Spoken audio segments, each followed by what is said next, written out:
Hello Virgo, thank you for joining me for your weekly forecast for week commencing the 5th of November for the Sun or the Ascendant.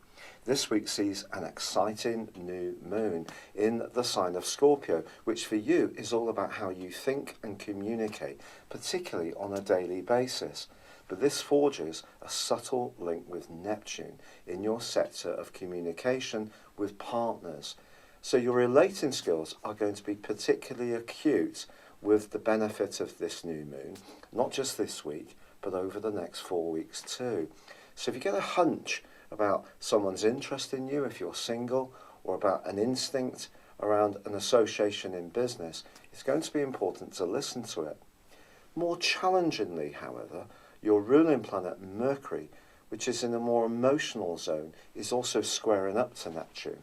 This can create some tricky smoke and mirror situations around your more emotional life. So at home or in the family, it may seem that someone seems a bit out of sorts or hard to read. Clarity can be hard to come by. But the great news is the Sun forges an amazing link with Pluto later this week. And when it comes to your creative urges and your desire to demonstrate your talents, you're given a wonderful platform as the week draws to a close. It is true to say, however, that Uranus reverses back into the sign of Aries.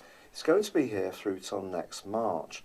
For you, this is all about the things you share at a deeper level, but it forges a terrific angle with Mars. So if an innovative or unusual opportunity arises as the week draws to the close, do be open to it. Jupiter also relocates this week, making it a really action-packed celestial 7 days. Jupiter's moving into an area which can see you thinking about working from home in the next year, perhaps relocating, making some major changes to your environment, or just expanding your family if that's something that's important to you. As the week draws to a close, your ruler Mercury does go into a retrograde. And I think if you are starting to make plans for Christmas, it's possible that things can be a bit fluid and perhaps a sibling or someone else in the family could be subject to changing their mind. Perhaps it's going to be you. So unless you're absolutely sure about what you want to do, it's probably best to leave things a little bit open for now. It's been a real pleasure being with you. I'd love it if you would like or comment on this video, or if you've yet to do so, please do subscribe to this channel. Thank you. Hello Virgo, thank you for joining me for your monthly forecast for October. Welcome. For the Sun or the Ascendant, this is going to be a fascinating month. You've probably read or watched a video already about the importance of Venus this month, going into, as it does, a retrograde on the 5th. For you, this is happening in your sector of everyday communication. Now, you're not usually a very glib person anyway, and not inclined to just blurt out things without thinking about it. But essentially around your relationships, particularly with neighbours, perhaps with siblings, there can be a period through to the end of October when you are thinking carefully about the importance of these ties. Now, Venus, of course, is also about relating, and it's also about money. In the 3rd house, yes, it's about your thinking, but it is squaring up to Mars the first 2 weeks of this month. Now, when Venus and Mars are working well, we get the perfect balance of masculine and feminine in the way we express ourselves. Mars is in a bit more of a sharp, pointed part of your scope, enabling you to work very hard, but also bringing out some of your more natural instincts. But it's going to be important not to punch home your point of view to the point that it actually loses effect because someone feels that you're being maybe a bit too acerbic, a bit too sour, essentially. So Venus's energy is softened a little bit or weakened. So just be aware that Mars can help you work hard. It can help you to say how you feel, but also consider consequences of what you're saying. Now, the Sun and Mercury, your ruler, certainly in the case of Mercury, spend the first third of this month together. Then Mercury moves into a sector of everyday relating to, joining up with Venus and also with Jupiter. But the Sun on the 2nd in the sign of Libra, which for you is very much about resources, money, and your values, squares up to the Moon in Cancer, which for you is friendships. It's your group activities, it's your longer term future. Some kind of compromise over a financial matter or a value issue may be needed in the following week. However, then on the 5th, Venus goes into that retrograde.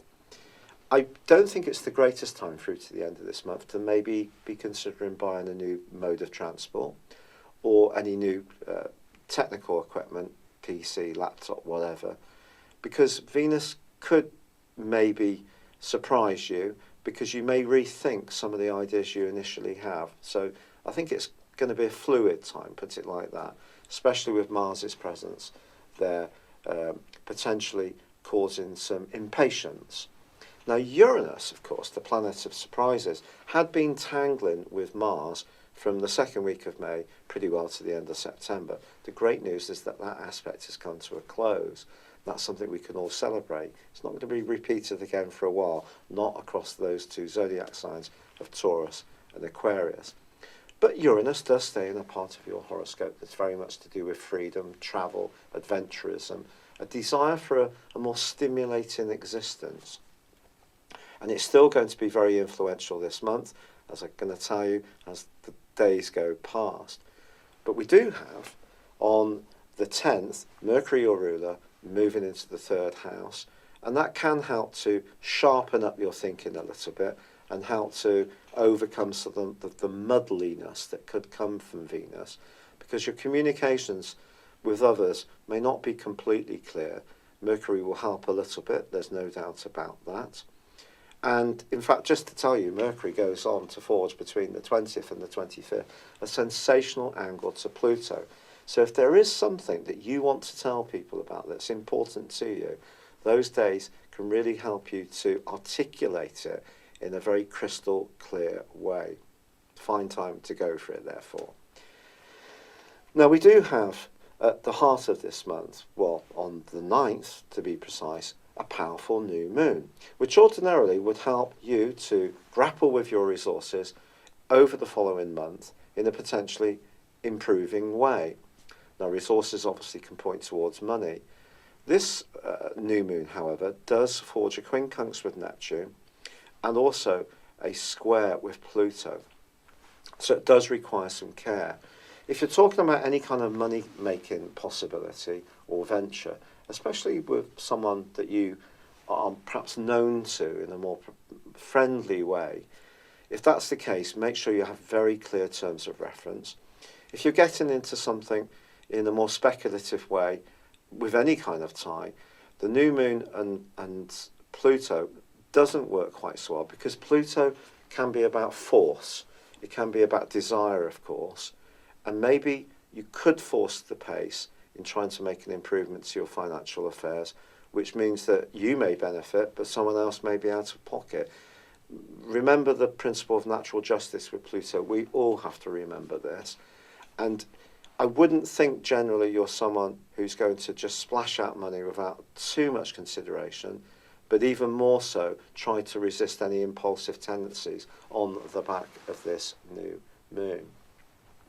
That brings us up to the quarter moon of the 16th, which occurs in Capricorn, where of course you have already Saturn and Pluto.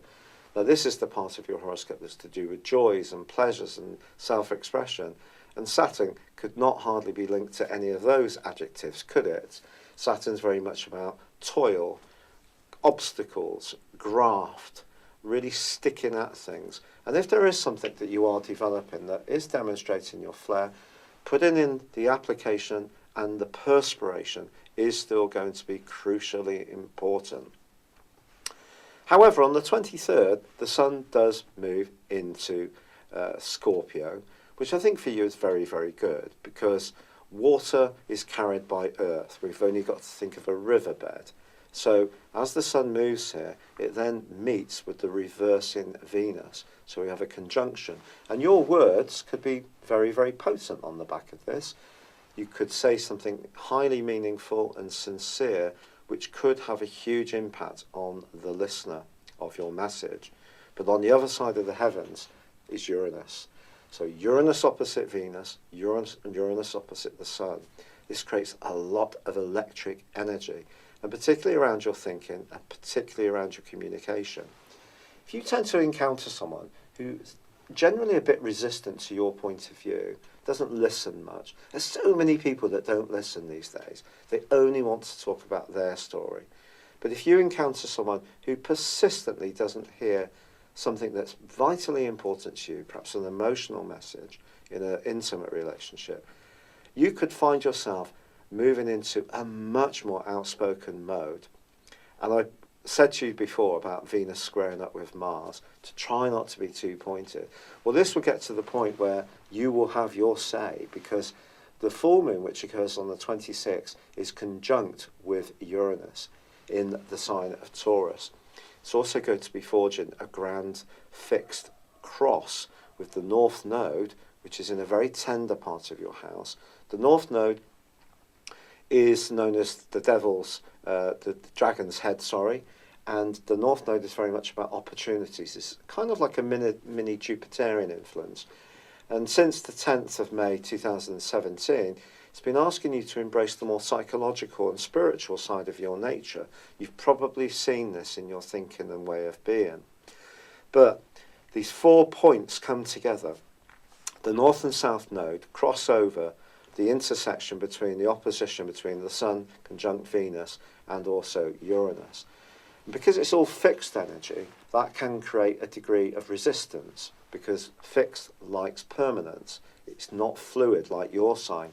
You get flexibility, you get that you learn ideas and you evolve. Fixed energy is not like that. It digs in, it doesn't necessarily want to move. So that's why I'm saying, if you encounter someone who doesn't want to hear your message, or you're feeling much more spontaneous, and maybe it's your own inner blockages that you need to challenge here, Virgo, something has to give. Your voice will be heard. You could do something completely spontaneously, and it can be like a breath of fresh air. Even if you do take a bit of an emotional risk, or book to go on a holiday to somewhere that's completely random and different to you've ever been before, or you join a new club, learn a foreign language, do something that sees you connected with people from a completely and radical different background, it will be so positive for you, because it will help you to evolve. Now, your ruler Mercury moves on the last day of this month into Sagittarius, which is very much to do with your home, family and emotions. And after all this electric energy, tension and pulsating vibrations, I think you might be in the mood for a bit of a breather, to be honest, which would be understandable. But I think all this is hugely exciting. So although Venus is retrograde this month, you can see there's loads more powerful stuff going on that's complementing it as well. And I think some buried emotion could come up in that last week of this month. But if it does, even if it does lead to a row, a bit of a frank exchange, you leave a job that's dogged you for years, you get yourself a new mode of transport, even if I'm suggesting it's not necessarily the best thing to do, but you show a bit more of a rebellious side, it really will be good for you in some way. Now, of course, every action has a consequence, and I'm not advocating that you do anything like walk off your job, walk away from a relationship, but I do think you need to speak out. So if there's anything you've been bottling up, let it come to the surface. It will be really good for you emotionally and physically too. And I just think all sorts of new energies are going to be pouring, and new ideas are going to be pouring into your thinking as this month draws to a close. It's been a real pleasure being with you, Virgo. I'm still struggling with the rheumatoid arthritis. I'm doing all the natural stuff. I've had so many wonderful suggestions, which I've embraced. Quite a lot of CBD oil, turmeric, especially hot. Apparently that's vital with pepper. And also ashwagandha, taking that as a tea. So doing all the good stuff, but unfortunately I'm still suffering. So at the moment I'm on the steroids, so I may have to go on to something called methotrexate, which apparently is not a very nice thing. It's a chemo drug, but obviously I've got to be able to function because I have really been struggling to do my work. But thank you so much for all your kindness, for joining me. Good luck and goodbye for now. Hello, thank you so much for watching my video. I'd love you to join me at my Horoscope Ace app. You can find this at www.horoscope-ace.com. You can use it through Android, iOS, Apple or Facebook. Check out your ascendant or your moon sign or download your free birth chart. There's all your favourite videos, plus there are daily, weekly, monthly and yearly horoscopes for general, love, Chinese and Indian astrology. If your passion is tarot, there's my brilliant 3-card money or love tarot readings too. And it's all there at www.horoscope-ace.com. Thank you.